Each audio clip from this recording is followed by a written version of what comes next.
வணக்கம், நான் டாக்டர் தீபா லலன். இன்னைக்கு நம்ம என்ன டாபிக் பத்தி டிஸ்கஸ் பண்ண போறோம் அப்படின்னா சனி பெயர்ச்சி பலன்கள் தாங்க பார்க்க போறோம். சனி பகவான் வந்து பாருங்க பெயர்ச்சியாக போறாரு. என்னைக்குன்னா 29 மார்ச் தோராயமா இரவு 10 மணிக்கு மேல கும்ப ராசியிலிருந்து மீன ராசிக்கு பயிற்சி ஆகிறார்.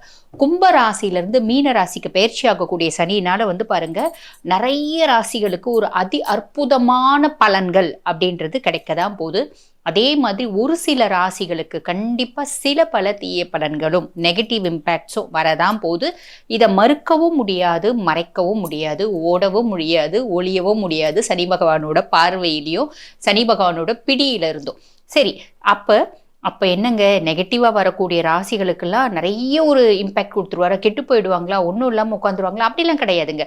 அதாவது பொதுவாக சனி பகவானை பத்தி சொல்லணும் அப்படின்னாலேங்க அவன் நீதிமான். அதாவது ஈஸ்வர பதவி பெற்ற ஒரே கிரகம், 9 கோள்லயும் ஈஸ்வர பதவி பெற்ற ஒரே கோள் எது அப்படின்னா சனி தான். சனிக்கு வந்து பாருங்க எப்பயுமே யார் யார் என்னென்ன கர்மாக்கள் செய்யறாங்களோ, நல்லது செய்றீங்க அப்படின்னா நற்பலன்கள் கண்டிப்பா தருவான், தீயது செய்றீங்க அப்படின்னா தீய பலன்கள் கண்டிப்பா கொடுப்பா. அப்ப சனி பகவானை பிரீத்தி பண்ணணும் அப்படின்னா நம்ம சனி தசை, சனி புத்தி, இல்லைன்னா இப்ப நாங்க சொல்ற சனி பயிற்சி நல்லா இல்லாத ராசிகள் சிலது சொல்ல போறோம் பார்த்தீங்களா, அவங்கெல்லாம் ஒண்ணு ஞாபகம் வச்சுக்கோங்க. ஹானஸ்டி, எப்பயுமே நீதி வழுவாது, நியாயம் தவறாது, சின்சியரா ஹானஸ்டா உங்க வேலையை சிவனேன்னு நீங்க செய்றீங்க அப்படின்னா சனி பகவான் உங்களை எந்த விதத்திலையும் கெடுக்க மாட்டாருங்க. இது வந்து பாருங்க 100% நான் கேரண்டி. ஓகேங்களா? ஸோ சனி பகவானை பிரீத்தி பண்ணணும் அப்படின்னா நீங்க ஃபர்ஸ்ட் விஷயம் ரொம்ப எளிமையான விஷயம், ரொம்ப ஹானஸ்டா இருங்க, நேர்மையா இருங்க. ரெண்டாவது விஷயம் வந்து பாருங்க சிவ வழிபாடு. யாரெல்லாம் சிவனை வழிபாடு பண்றாங்களோ, சனி பகவான் வந்து பாத்தீங்கன்னா நிறைஞ்ச சிவபக்தன். சனி பகவானோட தாயார் சாயா தேவி நிறைஞ்ச சிவபக்தர். அதனால யாரெல்லாம் சிவனை வழிபாடு பண்றாங்களோ சனி கண்டிப்பா உங்களுக்கு நல்லது செஞ்சுட்டு போயிடுவான். அதனால இது ஒண்ணு ஞாபகம் வச்சுக்கோங்க. எந்தெந்த ராசி என்னென்ன மாதிரி பரிகாரங்கள் செஞ்சா நிறைய நற்பலன்கள் கிடைக்கும், நல்லது இருக்கு, அதாவது இந்த சனி பயிற்சி சூப்பரா இருக்கு அப்படின்ற ராசிகளுக்கும் நாங்கள் வந்து பரிகாரம் சொல்லதாங்க செய்வோம். காரணம் என்ன அப்படின்னா, நேரம் நல்லா இருக்கும்போது நம்ம இன்னும் கொஞ்சம் வந்து அதை வந்து பாசிட்டிவா யூஸ் பண்ணிக்கணும். ஒரு வார்த்தை சொல்லுவாங்க பார்த்தீங்களா, காற்று இருக்கும் போதே தூற்றிக்கணும். அந்த மாதிரி காற்று இருக்கும் போதே தூற்றிக்கிறதுக்கும் பரிகாரம் சொல்லுவோம். காத்தே இல்லை, ஃபேனை வச்சாவது காற்றை வர வச்சுக்கலாம் அப்படின்றதுக்கும் பரிகாரம் சொல்லுவோம். அதாவது நேரம் சரியில்லை, சனி பயிற்சி நல்லா இல்லை அப்படின்னாலும் பரிகாரம் சொல்லுவோம். எல்லா பரிகாரமும் கரெக்டாக செய்யுங்க. சனி பகவானோட ஒரு நல்ல ஒரு ஆசிர்வாதம் அனுகிரகத்தோட இந்த சனி பயிற்சி அருமையா அமையும்.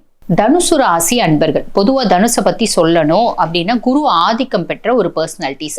எந்த ஒரு விஷயத்தையும் கரெக்டாக பக்காவா பிளான் பண்ணி அந்த பிளானை ஒரு ஃபார்முலா, ஒரு இந்தந்த விஷயத்த இப்படிலாம் நம்ம வந்து ப்ரிப்பேர் பண்ணணும், இப்படியெல்லாம் ஃபார்முலேட் பண்ணணும், இப்படியெல்லாம் எக்ஸிக்யூட் பண்ணணும், அந்த மாதிரி பக்காவா செய்யக்கூடியவங்க தனுசு ராசி அன்பர்கள். ஏன்னா குருனோட ஆதிக்கம் பெற்ற ஒரு ராசி.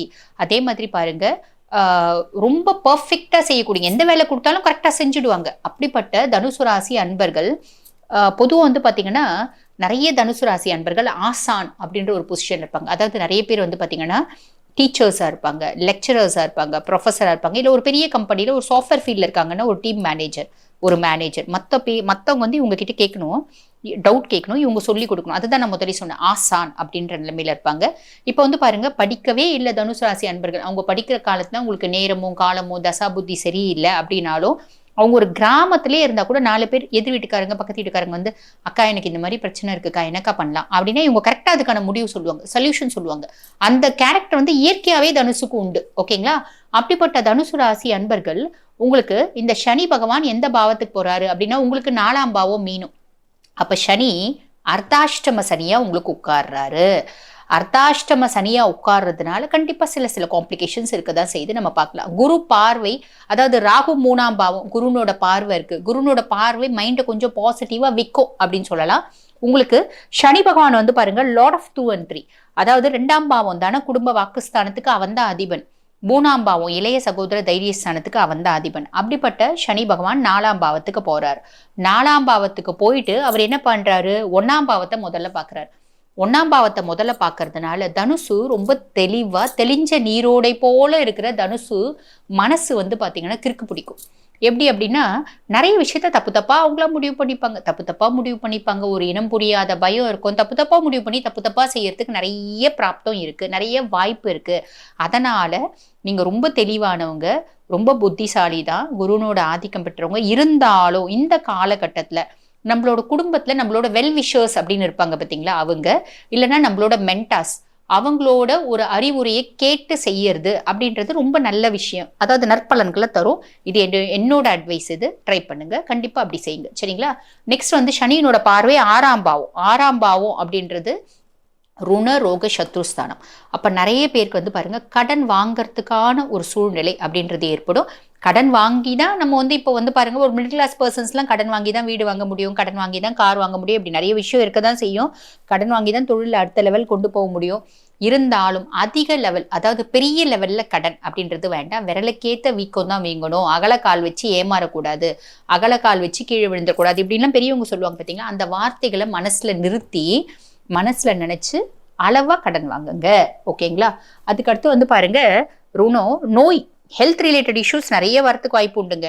அப்ப அந்த ஹெல்த் ரிலேட்டட் இஷ்யூஸை ஓவர் கம் பண்ணணும் அப்படின்னா சாப்பாட்டுல கொஞ்சம் கவனம் வச்சுக்கோங்க.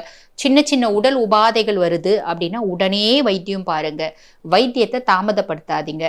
நம்ம லைஃப்ல வந்து பாத்தீங்கன்னா தாமதப்படுத்துற ஒரு விஷயமும் நம்மளுக்கு நெகட்டிவா போறதுக்கான காலகட்டம் இந்த காலகட்டம். ஸோ தாமதப்படுத்தாதீங்க, டக்குன்னு செய்யுங்க. உடம்பு சரியில்லையா உடனே போங்க, செக் பண்ணிக்கோங்க, அதுக்கான இன்வெஸ்டிகேஷன்ஸ் பண்ணிக்கோங்க. ஐயோ டாக்டர் ஃபீஸ் ஆகுதே, ஹாஸ்பிட்டல் செலவாகுதே, அப்படிலாம் யோசிக்காதீங்க. பெரிய லெவலில் செலவு வச்சுடுவார் சனி பகவான். அதனால அது கொஞ்சம் பார்த்துக்கோங்க.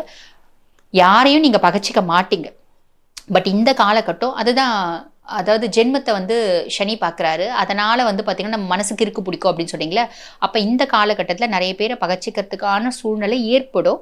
கூலாக டீல் பண்ணுங்க. கோபம், குரோதம், ஆத்திரம் எதுவுமே வேண்டாம். ஓகேங்களா? அடுத்து சனி பகவான் 10ஆம் பாவத்தை பார்க்குறாரு, தொழில் ஸ்தானத்தை பார்க்குறாரு. தொழில் ஸ்தானத்தை பார்க்கறதுனால தொழிலில் வந்து பார்த்தீங்கன்னா ஆல்ரெடி நம்ம செஞ்சிருந்த தொழில் தான், தொழிலில் புதுசு புதுசாக பிரச்சனைகள் முளைக்கும்.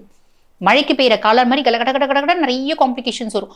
ஆன் அண்ட் ஆஃப் காம்ப்ளிகேஷன்ஸ் வரும். ஒன்று நம்மளோட மேல் அதிகாரிகள் கிட்ட நம்மளுக்கு பிரச்சனை வரலாம், இல்லைன்னா நம்ம கூட வேலை செய்கிற நம்ம சக ஊழியர்கள் கிட்ட பிரச்சனை வரலாம், இல்லைன்னா நம்மளோட சப்பார்டினேட்ஸ் நம்மளுக்கு கீழே வேலை செய்கிறவங்க கிட்ட பிரச்சனை வரலாம். இப்படி ஏதாவது ஒரு மனமுட்டங்கள், மன கஷ்டங்கள், மன பிரச்சனைகள் தொழில் ரீதியாக வரும். இதெல்லாம் ஒரு சின்ன விஷயம். அதை ஓவர் கம் பண்ணிட்டு அட இது இப்படிதான்ப்பா அப்படின்னு சொல்லிட்டு இக்னோர் பண்ணிட்டு போயிட்டீங்க அப்படின்னா பிரச்சனை இல்லை. ரியாக்ட் பண்ணாதீங்க. ஆனால் சனி உங்களை ரியாக்ட் பண்ண வைப்பாரு. ரியாக்ட் பண்ணாதீங்க. இரிட்டேட் பண்ண வைப்பாரு, எக்ஸாஸ்ட் பண்ண வைப்பாரு, டிப்ரெஸ் பண்ண வைப்பாரு, எல்லாமே வைப்பாரு. நீங்க ரொம்ப வந்து எக்ஸாஸ்ட் ஆவீங்க, ஆனா ஆகாதீங்க. அப்படி ஆகல அப்படின்னா பிரச்சனை இல்லை. அதே மாதிரி பாருங்க, நிறைய பேருக்கு வீடு மாற்றம் அப்படின்றது வரத்து உண்டு. நிறைய பேர் ஊரை விட்டு ஊர் போவாங்க. ஊரை விட்டு ஊர் போறது நல்லதுதான், பெருசா வந்து நம்ம கவலைப்பட வேணாம். ஆனால் வீடு நல்ல ரொம்ப நாளாக ஆசையாக இருந்த வீடை விட்டுட்டு போகிற மாதிரி இருக்கும். ஒரு பெரிய குடும்பம் இருக்குன்னா அந்த குடும்பத்தில் பிரிவினை அப்படின்றது ஏற்படும். இந்த மாதிரி நிறைய விஷயங்கள் வரும். நிறைய குடும்பத்தில் சில சார்ட் ஆஃப் பிரச்சனைகள் வரும். அது கூட்டு குடும்பம் அந்த பிரச்சனை கொஞ்சம் ஹெவியாகவே இருக்கும். ஒரு சின்ன ஹஸ்பண்ட் ஒய்ஃப் 2 குழந்தைங்க அப்படின்னாலும் அந்த குடும்பத்துக்கு ஏற்ற மாதிரி சில பல பிரச்சனைகள் வரதான் செய்யும். அந்த பிரச்சனைகளை கொஞ்சம் புத்தியை கொண்டு ஹேண்டில் பண்ணுங்க, மனசை கொண்டு ஹேண்டில் பண்ணாதீங்க. மனசு சொல்ற பேச்சை கேட்குறீங்க அப்படின்னா தப்பா முடிவு எடுத்துருவீங்க. புத்தி என்ன சொல்லுது, ஒரு முறைக்கு 10 முறை அனலைஸ் பண்ணுங்க. உங்களுக்கு இயற்கையாவே அந்த புத்திசாலித்தனம் அப்படின்றது இருக்கும் இல்லைங்களா? அந்த புத்திசாலித்தனத்தை நிதானமா யோசிங்க. இல்ல குடும்பத்துல உங்களோட வெல்விஷர்ஸ் ஆலோசகரை கேட்டு நீங்க தீர்வு பண்ணுங்க. ஒரு சிலது நீங்க என்ன வந்து புத்திசாலித்தனத்தை ஃபோக்கஸ் பண்ணாலும் அந்த பிரச்சனைகள் அப்படின்றது தீர்வுக்கு வரவே வராது. அதை கடவுள்கிட்ட ஒப்படைச்சிடுங்க. அதுவா தானா சாப்பிட்டு ஆகும். நேரமும் காலமும் சரி இல்லைன்னு போது புதுசா பிரச்சனைகள் முளைக்குது அப்படின்னா நேரமும் காலமும் சாதகமாகும் போது அந்த முளைச்ச பிரச்சனைகள் வேரோட அழிஞ்சு போயிடும். இதுதான் விஷயம், ஞாபகம் வச்சுக்கோங்க. அடுத்து நான் ஆல்ரெடி சொல்லிட்டேன், குடும்ப பிரச்சனைகள் வரும், ஒர்க் ப்ரெஷர் வரும், ஹெல்த்ல கவனம், இதெல்லாமே நீங்க ஓவராலா ஃபோக்கஸ் பண்றீங்க அப்படின்னா தனுசு இந்த அர்த்தாஷ்டம சனி அப்படின்றது எத்தனை பெர்சன்டேஜ் கொடுக்கலாம் அப்படின்னா 50% கொடுக்கலாம். ஆவரேஜா இருக்கு. வாழ்த்துக்கள். என்ன நல்லா இருக்கு நல்லா இல்லைனாலும் பரிகாரம் அப்படின்றது ஒன்று சொல்லுவோம். சனிக்கிழமை தோறும் சனி பகவானை போய் பார்த்து சனிக்கிழமை தோறும் எல் விளக்கு ஏத்துறது அப்படின்றது நிறைய பிரச்சனைகளை உங்களுக்கு குறைக்க உதவுங்க. வாழ்த்துக்கள்.